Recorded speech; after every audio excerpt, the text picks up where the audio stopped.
বাংলাদেশের সীমান্ত দিয়ে এলাকা দখল করছে আরাকান সেনা।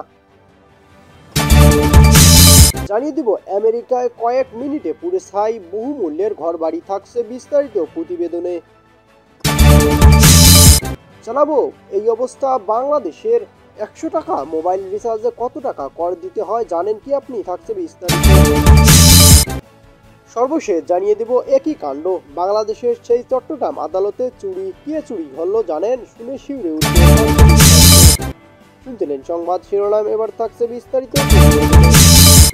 এদিকে বাংলাদেশের সীমান্ত দিয়ে এলাকা দখল করছে আরাকান সেনা। এশিয়ার ব্যাপী বদলে দিতে নতুন দেশ তৈরি করবে ভারতের অর্থনীতিতে তোলপাড় করা বদল। ভারতের কাছেই নতুন দেশ গড়ে উঠবে, এশিয়ার মানচিত্র বদলে দিতে পারে আরাকান সেনাবাহিনী। কি প্রভাব পড়বে ভারতের অর্থনীতিতে এবং বাংলাদেশের অর্থনীতিতে? মায়ানমারের সামরিক সরকারের বিরুদ্ধে লড়াই করছে সে দেশের আরাকান সেনা। গত 4 বছর ধরে এই লড়াই জারি করা হয়েছে। এর সরাসরি প্রভাব পড়তে পারে ভারতের ভৌগোলিক সীমান্তে। বর্তমান সূত্রের খবর থেকে তা খুব দ্রুত হয়তো মায়ানমারের উপরে প্রভাব বিস্তার করে নেবে এই সেনা। এদিকে সম্প্রতি যে ধরনের রিপোর্ট সামনে আসে তা অনুসারে মায়ানমার আরাকান সেনাবাহিনী রাখাইন প্রদেশে 18 থেকে 15টি দখল করেছে আরাকান আর্মি, আরও দখলের জন্য লড়াই করছে। ভারতের প্রতিবেশী দেশ মায়ানমার আরাকান সেনাবাহিনী গত 4 বছর ধরে সামরিক প্রশাসনের বিরুদ্ধে লড়াই করছে। এর আগে 2021 সালে মায়ানমারের সুইউই সরকারের 2021 সালে সামরিক অভ্যুত্থানের মাধ্যমে উৎখাত করেছিল সেনা।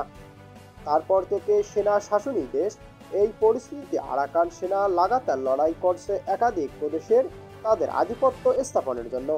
2024-এর শেষের দিকে মায়ানমার আরাকান আর্মি সফলভাবে দখল করেন, যা রাখাইন মায়ানমার সেনাবাহিনীর ওয়েস্টার্ন কমান্ডের অপারেশনের ঘাঁটি হিসেবে বিবেচিত হয়।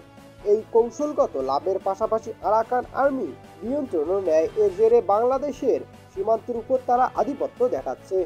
রয়টার্স সূত্রে জানা গেছে যে মায়ানমারের বিদ্রোহী আরাকান সেনা ফুটেজ প্রকাশ করেছে, সেখানে বাহিনীর সদস্য রাখাইন রাজ্যের শহরে ভারতীয় অর্থনীতির প্রভাব। আরাকান সেনাবাহিনীর ক্রমবর্ধমান শক্তি ভারতের কাছে একাধিক চ্যালেঞ্জ তৈরি করছে, বিশেষ করে মায়ানমারের বিনিয়োগ, আঞ্চলিক স্থিতিশীলতা ও কৌশলগত উদ্যোগের ক্ষেত্রে সরাসরি প্রভাব পড়ছে।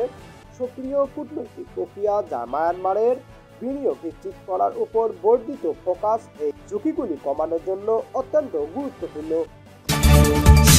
জানিয়ে দেব লস অ্যাঞ্জেলেসে দাবানল, কয়েক মিনিটে পুড়ে ছাই বহুমূল্যের বাড়ি ও গাড়ি। যুক্তরাষ্ট্রের ক্যালিফোর্নিয়া অঙ্গরাজ্যের লস অ্যাঞ্জেলেস শহরে অন্তত 6টি জায়গায় দাবানলে আগুন পুড়ছে, বাড়ি গাড়ি সহ নানা অবকাঠামো। 3 দিন ধরে এই শহরে আগুন জ্বলছে। দাবানল নিয়ন্ত্রণ করতে পারছে না অগ্নি নির্বাপন কর্মীরা।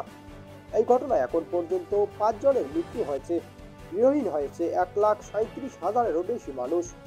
লস অ্যাঞ্জেলেসে ইতিহাসের সবচেয়ে ভয়াবহ এই দাবানল 3টি জায়গায় আগুন নিয়ন্ত্রণের বাইরে রয়েছে বলে কর্তৃপক্ষ জানিয়েছেন। দাবানলে ক্ষয়ক্ষতির এসব ছবি 8 জানুয়ারি তোলা হয়েছে বলে দাবি করছেন।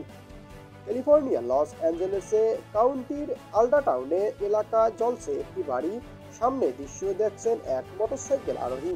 ক্যালিফোর্নিয়া লস অ্যাঞ্জেলেসে আল্টাডোনা এলাকায় রাস্তার পাশ দিয়ে বাড়ি পুড়ে যাওয়ার একের পর এক ব্যক্তি নিজের আঙ্গিনা থেকে হুইস পাইপ ব্যবহার করে অঙ্গরাজ্যগুলো বের করার চেষ্টা করছে। প্যাসিফিক প্যালিসেডস এলাকায় আগুনে পুড়ছে একটি বাড়ি।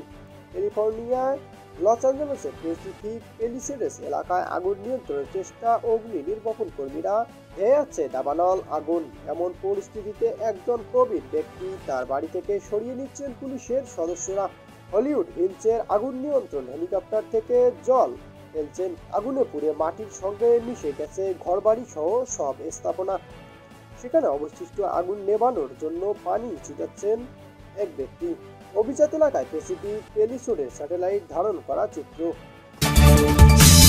এই অবস্থা বাংলাদেশে 100 টাকা মোবাইল রিচার্জে কত টাকা কর দিতে হবে জানেন কি আপনি? শুনে চমকে উঠবেন। 2024-25 অর্থ বছরে বাজেটের মোবাইল ফোন সেবার সম্পূরক শুল্ক 15% থেকে বাড়িয়ে 20% করা হয়েছিল। এদিকে বাংলাদেশের গ্রাহকদের দীর্ঘদিন দাবি রয়েছে মোবাইল পণ্যের ইন্টারনেট প্যাকেজের দাম কমানো, তবে বাংলাদেশ সরকার মোবাইল গ্রাহকদের সেবার উপর অতিরিক্ত সম্পূরক কর আরোপ করতে যাচ্ছে। শীঘ্রই এ নিয়ে জারি করা হতে পারে নতুন প্রজ্ঞাপন। এনবিআর সূত্রে জানা গিয়েছে, বর্তমান মোবাইল ফোন সেবায় সম্পূরক এটি বাড়িয়ে 23% করতে যাচ্ছে অন্তর্বর্তী সরকার। বিদ্যমান সম্পূরক শুল্কের সঙ্গে আরও 3% সম্পূরক শুল্ক বাড়ানোর বিষয়টি অন্তর্বর্তী সরকারের উচ্চ পর্যায়ের থেকে অনুমোদন দিয়েছে। 2024-25 অর্থ বছরে বাজেটে মোবাইল ফোন সেবার সম্পূর্ণ শুল্ক 15% থেকে বাড়িয়ে 20% করা হয়েছিল।